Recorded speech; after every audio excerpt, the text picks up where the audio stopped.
Da oggi a domenica 23 aprile, visitabile a Favara, al Castello Chiaramonte, una mostra di bonsai organizzata da Daniele Episcopo in collaborazione con il Comune e l'AICS, Comitato Provinciale di Agrigento, diretto da Giuseppe Petix.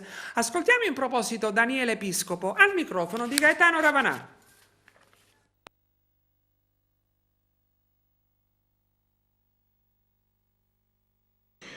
In ECS e con la mia associazione stiamo lavorando su diversi progetti volti alla promozione e alla valorizzazione del nostro territorio, con una particolare attenzione al turismo lento, tramite percorsi in e-bike e al turismo esperienziale. Il nostro territorio è così attrattivo in quest'ambito che merita sempre più attenzione.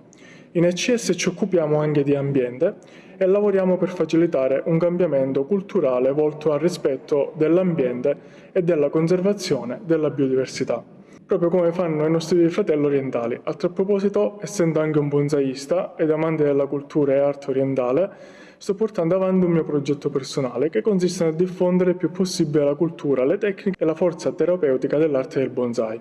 Pertanto, in questi giorni potete anche godervi la splendida mostra bonsai grazie alla collaborazione dei migliori bonsaisti della zona.